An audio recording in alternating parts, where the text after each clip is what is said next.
All right, happy Wednesday night, everybody. Welcome to the daily broadcast. Coming to you from the Arctic Air Studios, where today the truck dash, by the way, the temperature on your truck didn't tell the true story, but 109 is what I peaked at. So, yeah, it was a little hot.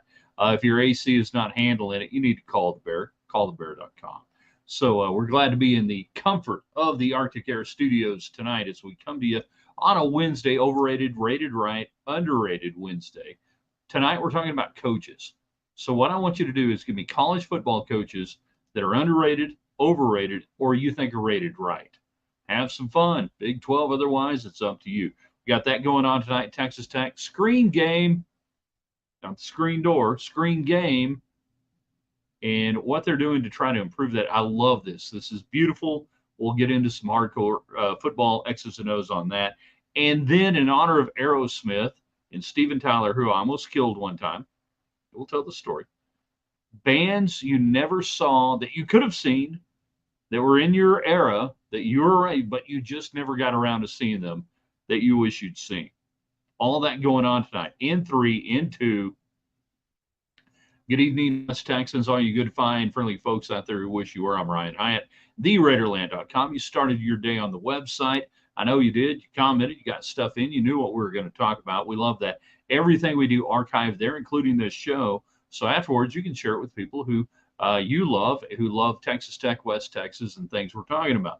Now, we're brought to you tonight by our friends in Red River, New Mexico. Tall Pine Resort, just up what we call up the valley, a couple of miles outside of town. Now, we're talking modern cottages, 1954 modern cottages. We're talking no TV, no phone, rustic. Got the lake, got the river running through it. If you want to throw back in time, well, that's what you do. You go to Tall Pine and you talk to Terry and Lance, and they'll get you taken care of. My family first stayed there in the early 1950s. Is it throwback? Yeah. Is it different? 100%. If you're looking for that, that's exactly where you need to go.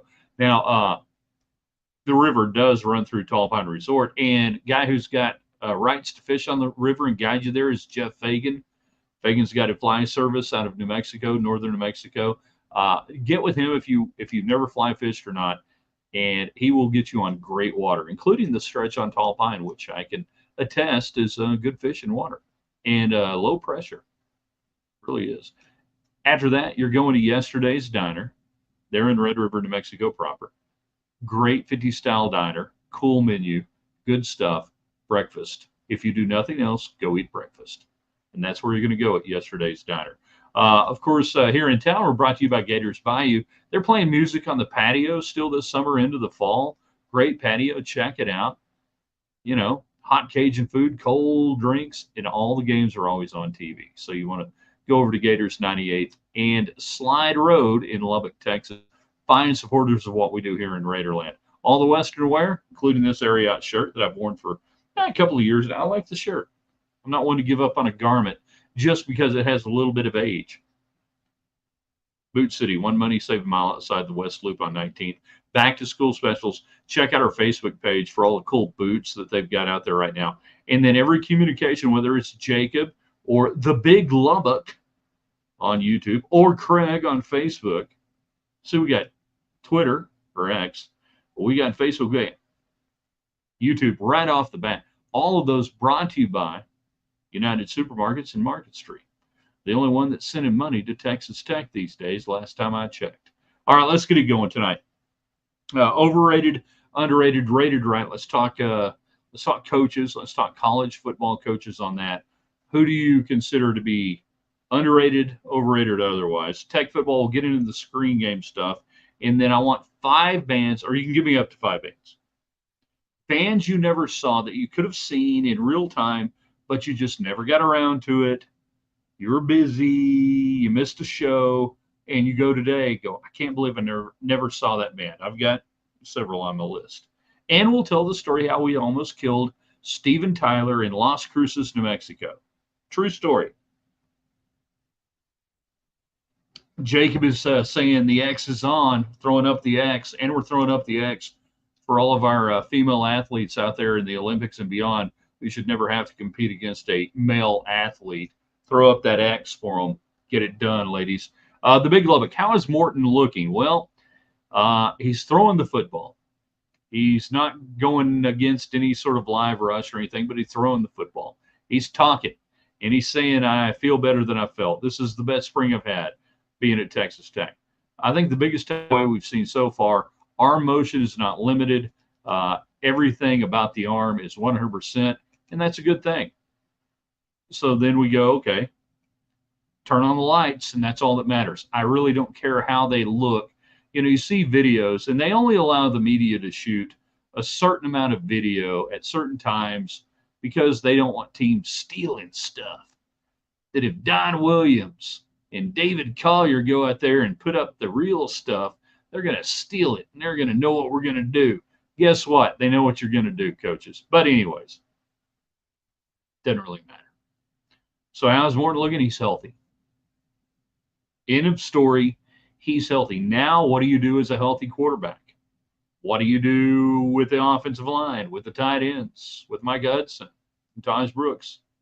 We're going to find out fairly soon, aren't we? James is throwing the thumbs up. Like emoticon James is going after it. Talking boxes on. CJ, any coach for Shorthorns is overrated, just like the teams, the team and fans. I would not necessarily say that 100%. If we go back and look, see, I think what happens with UT is sometimes they hire the wrong guy. That you bring in a guy that it's just not going to work. It's not going to happen there. But they bring in the guy and it doesn't happen. And you go, well, the coach is overrated. No, not necessarily.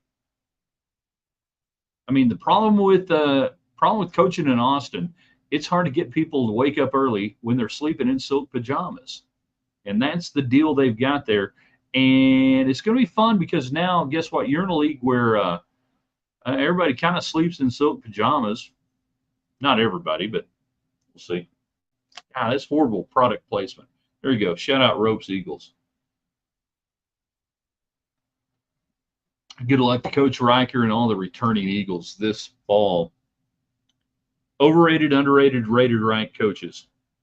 Give me college coaches that you think are underrated, overrated, or otherwise. I threw one out on the website today. I said, okay, he's been around forever now. Mike Gundy at Oklahoma State. Is he overrated? Is he underrated? Is he rated right? How do you look at Mike Gundy, whether it's on, OAN Network or anything else, the fine mullet? How do you look at a coach like that? Look around the big, you can start in the Big 12 and say overrated, underrated. Neil Brown, West Virginia, somehow still has a job. Why? He keeps figuring out ways to freaking win. Just enough to keep your job. Lincoln Riley, USC. Overrated, underrated. He used to be from Muleshoe, Texas. For those who don't know, I'm not sure how many of you know this, Lincoln Riley was once from Muleshoe, Texas. Is he overrated or underrated as a college coach? We don't have Nick Saban around anymore. We have Ryan Day still. Jim Harbaugh is gone. Jim Harbaugh. Rock on, dude. Get your school on probation, knock it out, and then just watch as Michigan just says, yeah, we didn't do anything wrong. Oh, no, we deny that. Oh, no, we're going to file an injunction on that. No, we're not going to. No. And Michigan will play this out until the NCAA has no control over football. And really, at a certain point, when they come after Harbaugh, it reminded me of the scene in A Tombstone after the shootout at the OK Corral. And Wyatt Earp looks at Sheriff Behan and says, I don't think I'm going to let you arrest us today. And that's really where Harbaugh is right now in the NFL. I don't think I'm going to let you arrest me today. Any Cliff Kingsbury overrated? Yeah.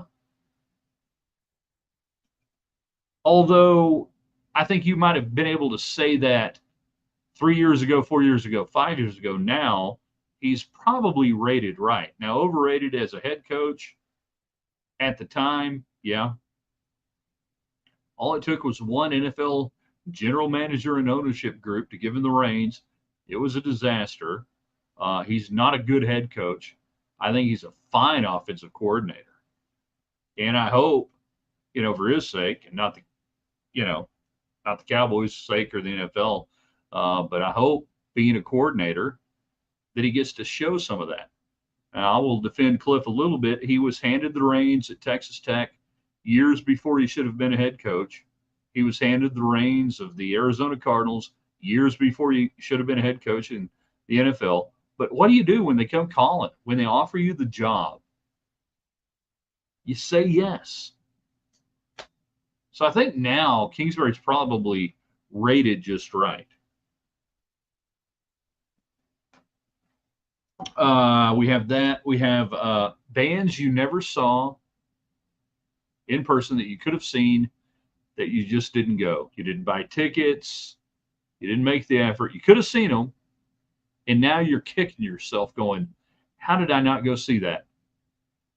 Aerosmith announcing, over the last few days, hey, Steven Tyler, you can't sing anymore. Hey, breaking news. Steven Tyler, you couldn't sing before, but you could be Steven Tyler. So that's good enough. Never saw Aerosmith. Could have seen them in February of 1990 in Las Cruces. We'll get to that before we get out of here tonight. I never saw Van Halen. And had a couple of opportunities where if I'd made a little more effort, got to get up, got to drive to Dallas, Reunion Arena, got to do that, okay, yeah, no, didn't do it. Never saw Van Halen. Wished I had seen Van Halen. I'm not going to throw any bands out other than mid 80s on that I could have seen. The other one that I could have seen that I didn't get to see, 100%, Journey. Several times I could have seen Journey. Didn't get to see them. Beyond that, we start to get into, I got to see a lot of bands, meet a lot of bands. That's the cool thing working in radio, by the way. You meet the bands. Def Leppard, Kiss, LA Guns. I'm just kidding. Flock of Seagulls. Flock of Seagulls. True story. Flock of Seagulls. We were promoting the concert at the radio station I was with. They were playing at the Depot Warehouse, and I was like number 2 in line to get to introduce them on stage. If the guy who was gonna introduce them got too swacked out, if you know what I mean, you know what I mean. And somehow he pulled it together at the last second and said, "Okay, you can introduce them." I could have introduced Flock of Seagulls. Are you kidding me? That would have been great. Craig, wish I went to see George Jones. Well, you might have gone to see him, but he might have been a no-show. A lot of people went to see George Jones, didn't see him, had to go back home and just play the record. Mike Leach rated right. I think Mike Leach is rated right now. And sadly, with his passing, there's been a lot of opportunity to put it into full context, career arc, and everything. I do think Mike Leach is rated right. An innovator, a unique individual, a guy who made college football rethink how they were going to do things, but a guy who also could not translate that into championships and, 3 different conferences, and could not move it past a certain element, a certain level of achievement, but still a guy who was unique. And that's cool. There are very few innovators in the world. There are fewer innovators than there are achievers. Achievers steal from the innovators. Dawkin. I think I saw Dawkin in Lubbock as well. And I'm sorry you didn't, but you should have. Robert says, I wish I could have seen Van Halen and the Eagles. Yeah, the Eagles played in Lubbock like 18 times, and, you didn't go. It was on you. Timbo, I was at that Flock of Seagulls show at the Depot. That is awesome. It was around 1990, 90 or 91, right in through there. Jimbo overrated. Jimbo who? Yeah, around 90 or 91. I kind of get lost on some of the dates and everything. It was probably 90, if I'm guessing. It's a cool show. Really good.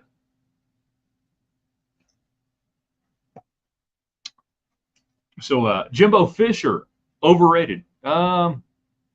He's looking like a one-hit wonder. He's looking like a guy who struck gold with the quarterback and then could not duplicate that otherwise. So we look at that now, and after what we saw uh, post post quarterback Florida State, then A&M, yeah, probably overrated. Now he is in the Sports Business Hall of Fame. Jimbo Fisher, Hall of Famer, 100%, contract signed. He's in there. Dokken. I don't believe Collier really ever wanted to see Dokken. I think he just Googled late 80s, early 90s rock bands, cool bands. Okay, Dokken. That's really where I think we are on David Collier on that. I don't think he would have done. I don't think he would have gone to the show. The mosh pit would have killed him, you know. Overrated, underrated, rated right coaches. We're talking about that tonight. College football coaches. Who do you think's overrated right now today? Look around the Big 12. Look around college football. Who's underrated? Who gets more out of it? Who gets more out of their program? Who consistently impresses you? There's a team coming into the Big 12 with a coach that a lot of people think is like one of the greatest coaches of all time. See if anybody knows who we're talking about. I mean, they talk about him as just like, wow, he's toiled out there in the Pac-12 and all he's done is win. And this guy is just a great coach. Well, okay. We'll see. We'll see how that goes. I want to get into Rocking with Dokken tonight on KMAC 28 Red Raider Sports. Lauren Motter will tease her hair out. Bangs, white rain. It's going to look great. Ron Roberts didn't have to do anything different to look like he's going to Dokken. And Mud doesn't know who Dokken is. Primetime is overrated. Is he? Or is he not?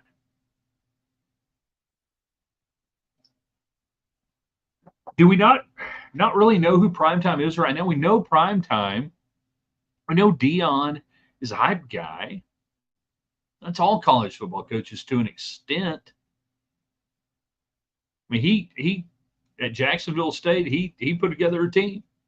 He goes to Colorado, one of the worst programs in major college football, Colorado football.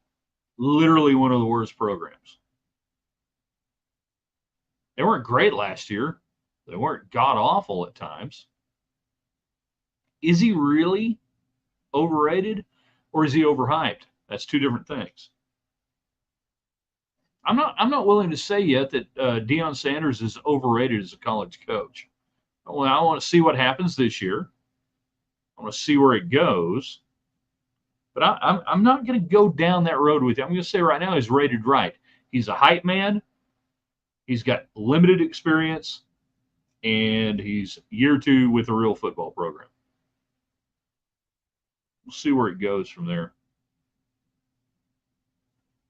Wish you could have seen something Shakira when I was in Colombia back in the early 2000s.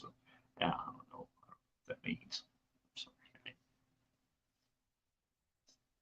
Is that a dancer or something? So I think it was yesterday that they were talking. Really, it's been since spring. Tech coaches have been talking about improving the screen game, the screen passing game there at Texas Tech, which is near and dear to my heart. And if you grew up a fan of Tom Landry's Dallas Cowboys, you knew that the screen pass was one of the most lethal things you could do, whether it was to Robert Newhouse or Tony Dorsett, didn't really matter. So we get into this idea of the screen game coming back, and it fascinates me. And to tell this story, I'm going to tell another story first. So in 2000, when Mike Leach is hired and Sonny Dykes comes back as the receivers coach, and we had graduated Coronado together just 12 years before, and we were just young pups still and figuring out life. One of the first conversations I had with Sonny about the offense with Mike Leach, and Sonny was geeked up, was talking about the screen passing game that Mike wanted to run, and that the early, 2000, 2001, that the offense, that for all this stuff about, the air raid and everything he was talking about, no, it's all built around the screen game. It's all built around moving parts and pieces around, defense out of place, and we can do this. We got Williams, we got these guys. We can do stuff with this. And he went, and we were talking about the screen game, not the spring game, the screen game, which is fascinating because the screen game is still predicated on a willingness and ability to run the football. So Texas Tech, under Joey McGuire, feeling frustrated, maybe over the last year or two, on what they were getting out of the screen game. Went to Detroit, went to some other places. What are you doing? How are you doing this? But it's really pretty simple.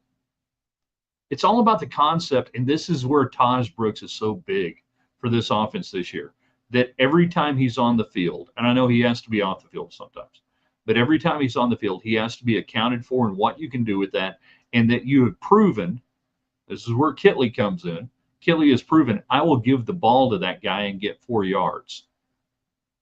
And I'll do it again and I'll get 4 yards, and it'll be 3rd and 2.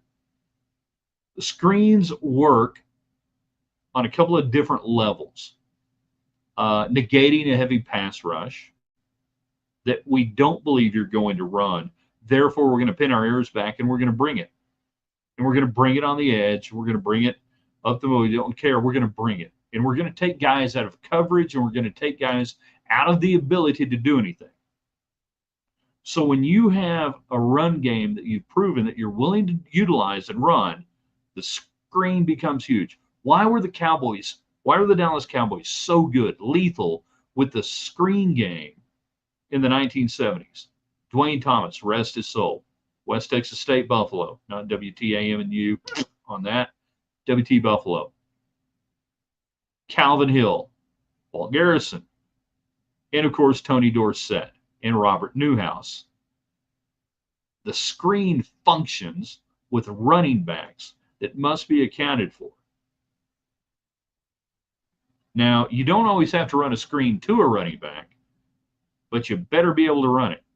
Then after that, you've got to be able to run it in situations where you think they're going to bring some pressure. And what can we do to negate the pressure? We can throw underneath it with a middle screen. X-missile. Ronaldo Nehemiah. Hold on. Ronaldo Nehemiah was a hurdler. Who was the 2000-2001? Nehemiah Glover. I knew I'd get there in a second. Jeez, getting old. Yeah, Nehemiah Glover. X-missile across the middle. Middle screen's great. You envelop, you let them come up, you throw underneath them. Outside screen is, again, based on the fact that they think you might run it up the middle. We might go A-B gap. Doesn't matter. But we're still going to bring it. And then you throw outside of it. We're going to hold, flow outside. The best screens, I think, are throwback screens that I look, and I've got a hit screen over here on the left side that I've dropped back, or I'm probably in shotgun these days. So I take it, I look a little bit, I got a hit screen over here. Now they float out over here. I've got a back in the backfield if I really want this to work, that maybe I do like a fake zone read, pull it, let them pull, boom, come back over here. The screen game is fantastic, and you've got every personnel you need to use it. You've got a guy who can blow the top off the defense in Micah Hudson.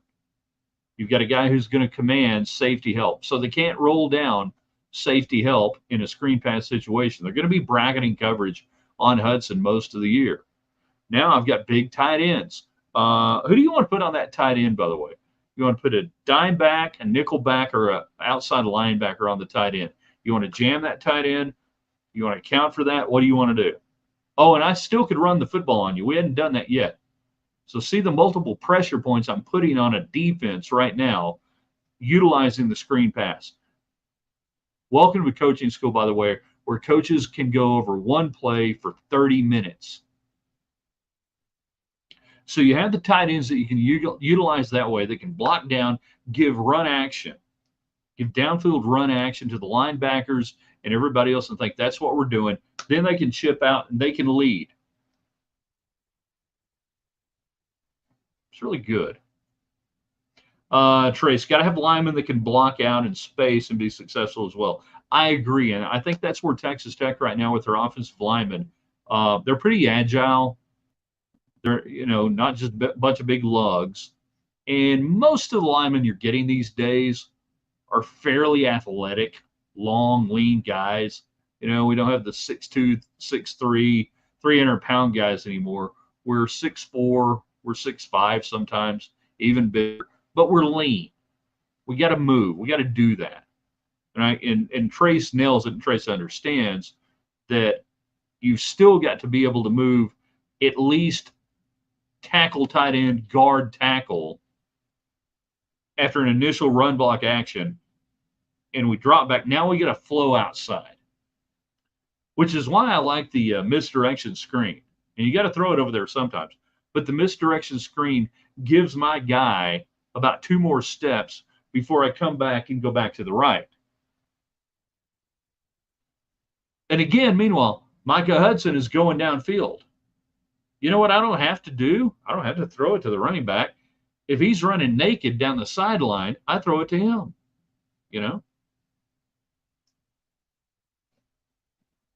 The screen pass is I think one of the most beautiful plays in football. I love it.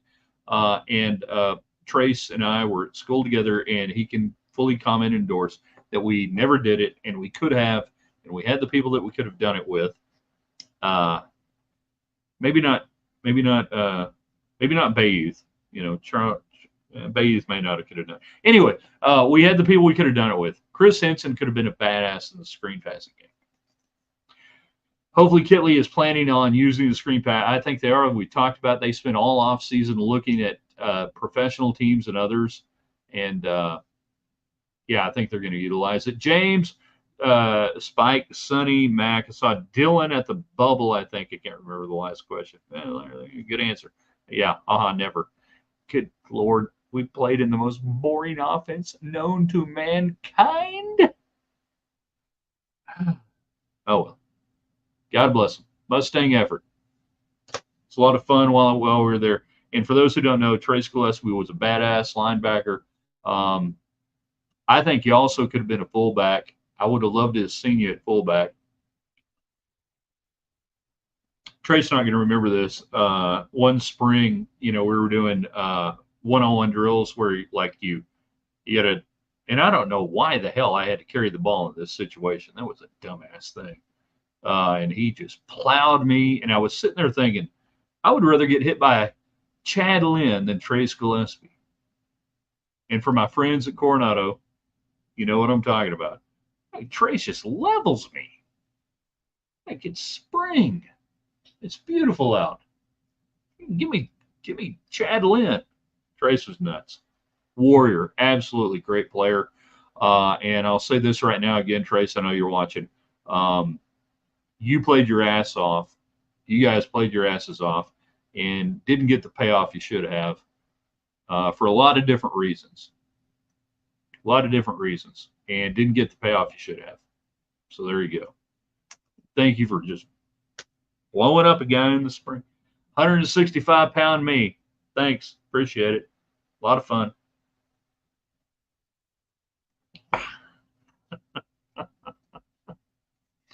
All right, got a couple of more minutes left. I assume David Collier from KMAC 28 is gone. We can get a few more bands in that you never saw live that you wish you had. Aerosmith done. I got to tell the Aerosmith story. Oh, crap, I didn't do it. All right, here you go. Aerosmith story. How I nearly killed, along with my good friend Danny Vaughn, Steven Tyler in 1990, February of 1990 in Las Cruces, New Mexico. You guys still with me? This is great. Invite people in. It's a true story, 100%. So me and Dan are out there for KJAC Radio, 92.7 FM, KJAC Radio, covering Texas Tech baseball, playing a 4-game set at New Mexico State in Las Cruces. Never seen Dwight Yoakam. I saw half of a Dwight Yoakam show one time in 1988. Then he had to go. So it is Saturday morning, I think. Yeah, it was Saturday. I think it was Saturday game day because Aerosmith is playing the Pan Am Center in Las Cruces that night. Mind you, we've been there a couple of days. We got there Thursday. We're doing a single game a day. So many stories about this Las Cruces trip. A trip where Larry Hayes actually got ejected from a baseball game. but it's like 10 a.m. and we are driving to the baseball field, which is out by the Pan American Center in this big parking lot. And as we're coming up on this, Caliche, road parking lot, we kind of see it in front of us. There's like a group of about 20 cars or whatever in the parking lot, and there's a bus over here to the left. And it's a touring bus. Roy Orbison, late 80s, should have gone. And me and Dan's driving. I think we're in his car, and we're coming up this road. We're not really thinking anything, and all of a sudden, all of these people are on our right, just going crazy. And then out of the bus door opens, and this long-haired freaky dude staggers out of the bus and into the middle of the road. Dan hits the brakes. We're, again, rock parking lot, Caliche Park. And we get this close, and the dude's like, and that's when we realized that's Steven Tyler. That's Aerosmith. And Tyler is in the middle of the road, blows us a kiss, walks across to the adoring fans, and we're like, what the hell do we do? We just, keep going. It was like a noon game or 11 o'clock game, there or something. And we pulled over to the baseball field, and we get there. I'll never forget, Dan, we get up in the press box at New Mexico State. It was like O'Banion Field or worse, Southwest Little League. And he says, I think we almost killed Steven Tyler. The least we could have gotten was tickets to the show. Didn't get to go to the show that night. But yeah, I mean, the hood he's touching the hood of the car. We're like, yeah, Steven Tyler. So we damn near killed Aerosmith in 1990. We would have been on MTV. What was it, Kurt Loder? MTV News? Tragedy today in New Mexico as two derelict baseball announcers run over Steven Tyler.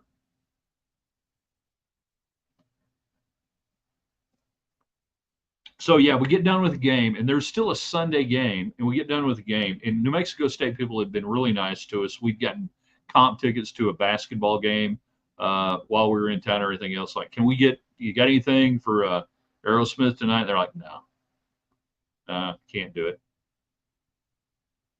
All right.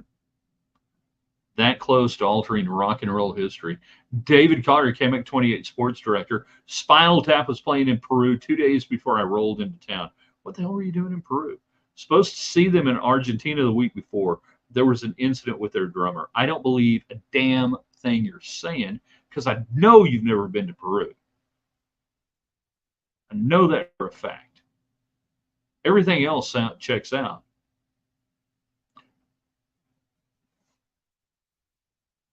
Yeah. That trip to Mexico State in February of 1990, I've got Tim Tadlock stories on that. Larry Hayes getting ejected. It was nuts. And we damn near killed Steven Tyler. Unbelievable. All right, we enjoyed the heck out of it. We went overtime tonight. Where's my guys saying green, white checker? Kind of disappointed. I want you guys to do one thing for me. Share this, put it on the internet, put it out there, whether it's on YouTube or on Facebook or on Twitter or X or whatever it is. We're going to authenticate and then archive it at theraiderland.com. We'll be back with you tomorrow, big Thursday. Get ready for that. Parting is such sweet sorrow, except for Collier. By the way, watch them on TV tonight at 10 o'clock if you're in Lubbock, and I'm sure they'll do something really interesting. Maybe throw out some archive footage from February of 1990, Tech at New Mexico State. Larry Hayes getting ejected over an infield fly roll call. If anybody, the only other person I know who can confirm this outside of me and Danny Vaughn and maybe Tim Tadlock would be Kelly Robinson. I got to hit the end stream button. It was a lot of fun tonight. Trace, man, always appreciate seeing you on here. You're one of the good ones. He's a hell of a picker too. If you're in the Austin area and want to go see some good music, try to find out where he's playing.